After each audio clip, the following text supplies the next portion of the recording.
కొంతమాని పొరుగు వారికి తోడు పనవో దేశమంటే మట్టి కాదోయ్ దేశమంటే మంచుదోయ్ దేశమంటే మట్టి కాదమును ప్రేమించుమన్నా మంచి అన్నది తెలుసుమన్నా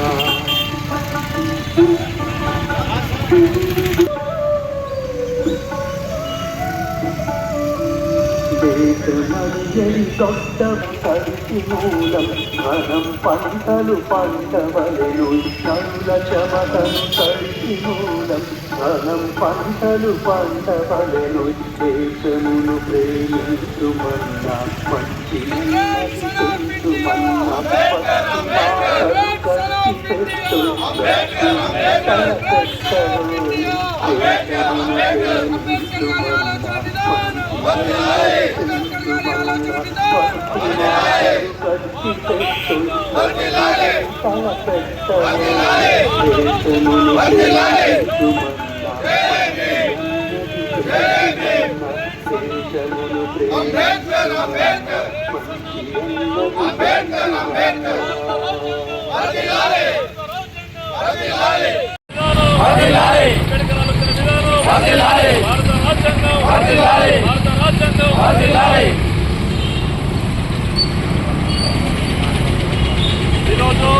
ఇంటర్నేషనల్ ఆధ్వర్యంలో ప్రతి వారము జగిత్యాల అంబేద్కర్ కూడలిలో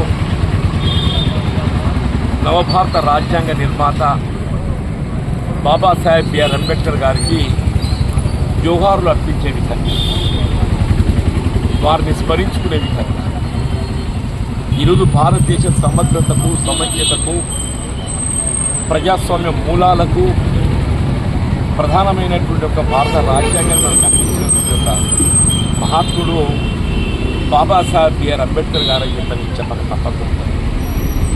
అటువంటి మహాత్ముని స్మరించుకోవటము ప్రతి భారత పౌరుడి యొక్క బాధ్యత మనం భావిస్తాము. భారతదేశంలో ఏదైతుందో ప్రజాస్వామ్యం ఈనాటికి వర్ధిల్లుతుందని చెప్పారంటే అది బాబాసాహెబ్ బిఆర్ అంబేద్కర్ గారు అందించినటువంటి భారత రాజ్యాంగ మూలాలని చెప్పక తప్పదు. మీరు ఒక సామాజిక విప్లవకారుడిగా చెప్పండి. బాబాసాహెబ్ బిఆర్ అంబేద్కర్ గారు ఏదైతుందో ఒక సామాజిక విప్లవకారుడిగా నేను వారిని అభివర్ణిస్తున్నాను చెప్పండి. సమాజంలో ఉన్నటువంటి ఒక నిమ్న వర్గాలు, నిరుపేద వర్గాలు, దళితులే కానీ, బలహీన వర్గాలే కానీ, మహిళలు, ఆడబిడ్డలే కానీ, కుల మతాలకు అతీతంగా అందరికీ వారి హక్కులు కల్పింపజేయబడే విధంగా వారి రాజ్యాంగాన్ని పొందుపరచడము ప్రపంచ దేశాలన్నీ కూడా వారిని కీర్తిస్తుందని చెప్పండి. ప్రపంచ దేశాలన్నీ కూడా మన భారత రాజ్యాంగ పరిస్థితుల్లో రాజకీయాలకు అతీతంగా ప్రతి రాజకీయ పార్టీ కానీ, స్వచ్ఛంద సంస్థలే కానీ, ప్రతి భారత పౌరుడు కుల మతాలకు అతీతంగా భారతదేశ ఐక్యత ప్రదర్శింప చేయబడటం నిజంగా హర్షించేదగ్గ విషయంగా నేను పేర్కొంటున్నాను చెప్పండి.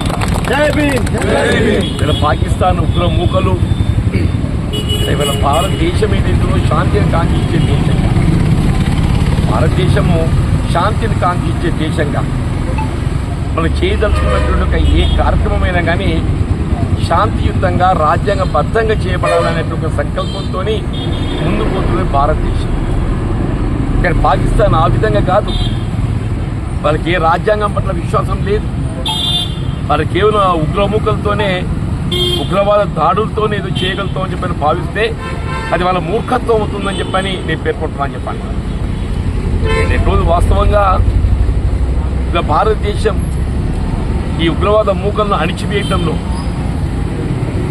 పాకిస్తాన్ ఉగ్రవాద మూలాలను అణిచివేయటంలో సఫలీకృతంగా ఉంది. ఇలా భారతదేశం ఏదైతే పై చేయిగా ఉండి కూడా ఇలా ప్రపంచ దేశాలన్నీ శాంతిని కాంక్షిస్తున్న తరుణంలో యుద్ధ విరమణకు కూడా మనం ముందుకు రావడం జరిగింది. దానికి ఏకైక కారణం ప్రపంచ శాంతి. దానికి ఏకైక కారణం ఏదైతే ప్రపంచ శాంతి. ఇవాళ శాంతి దూతగా ఏదైతుందో బాబాసాహెబ్ బిఆర్ అంబేద్కర్ గారు అందించిన ఒక లక్ష్యంగా మనం ముందుకు రావడం జరిగింది. తప్పేదైతుందో దాని పాకిస్తాన్ ఉగ్రవాద మూకలు వేరే విధంగా కలిస్తే ఇవాళ కేవలం 24 గంటల్లో పాకిస్తాన్ మట్టు పెట్టగలిగే శక్తి ఏదైతుందో భారతదేశం కలిగి ఉందని చెప్పని ఈ సందర్భంగా హెచ్చరిస్తాను చెప్పండి. ఇలా భవిష్యత్ పరిణామాలు పాకిస్తాన్ ఏదైతుందో ఇదే మూర్ఖంగా ప్రవర్తిస్తే మరి పరిణామాలు ఏ విధంగా ఉండబోతాయో అని కూడా మనకు తెలియదు కాదు.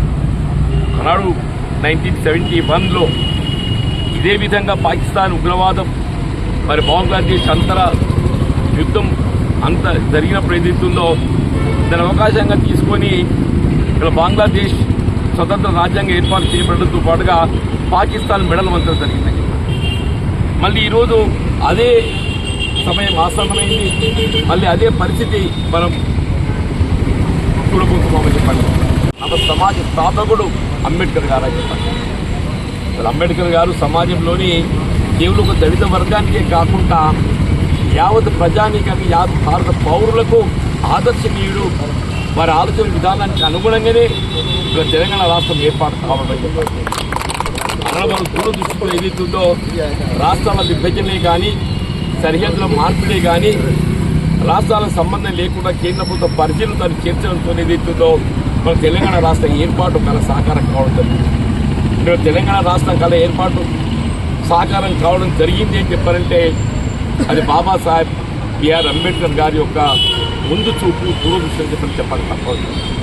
అట్లా ఇవాళ రాజ్యాంగ ఫలాలు రిజర్వేషన్ ఫలాలు కూడా మరి హక్కుల విధంగా అందరికీ అందిపించాలనే ఒక లక్ష్యంతో ఏదైతుందో మరి వారు ముందుకు పోవటము ఇలా దళితుల్లో వర్గీకరణ కానీ సామాజిక వెనుకబడతనానికి గురవుతున్న బలహీన వర్గాలకు కూడా ఏదైతుందో మరి జనాభాను పరిగణలోకి తీసుకుంటూ వారు కూడా రిజర్వేషన్ ఫలాలు కల్పింప చేయడానికి మరి రాజ్యాంగంలో పొందుపరిచిన వాటికి షెడ్యూల్ 9 అని చెప్పంటాం. షెడ్యూల్ 9 కనుగొనడం ఏదైనా మన జగిత్యాల పట్టణంలో ఇలా ప్రజాస్వామ్యుతంగా ఇంత గొప్ప కార్యక్రమాన్ని నిర్వహిస్తున్నందుకు నల్ల శ్యామ్ గారిని డిక్కీ కోఆర్డినేటర్ గారిని హృదయపూర్వకంగా అభినందిస్తున్నా. మీరు భవిష్యత్తులో ఏ విధమైనటువంటి ఒక సమస్య అయినా కానీ మన హక్కుల సాధన కొరకు రాజ్యాంగ ఫలాల పరిరక్షణ కొరకు అని చెప్పంటున్నా. రాజ్యాంగానికి విఘాతం కలిగించేటువంటి ఒక ఏ పరిణామాలనైనా ఐక్యంగా ఎదుర్కొంది. ఆ రాజ్యాంగాన్ని పరిరక్షించుకోగలిగినప్పుడు మాత్రమే ఈ దేశం సమైక్యంగా ఉంటుంది. ఆ రాజ్యాంగాన్ని పరిరక్షించుకోవడానికి కొరకు అందరం కూడా ఐక్యంగా నిలబడాలని చెప్పని కోరుతూ మరి ఈరోజు ఇంత మరి గొప్ప కార్యక్రమంలో పాల్గొని బాబాసాహెబ్ బిఆర్ అంబేద్కర్ గారిని స్మరించుకునే విధంగా మరి జోహార్ అర్పించేటువంటి ఒక కార్యక్రమాన్ని నాకు కల్పింపజేసినందుకు మీకందరికీ నేను హృదయపూర్వక ధన్యవాదాలు చెప్తాను.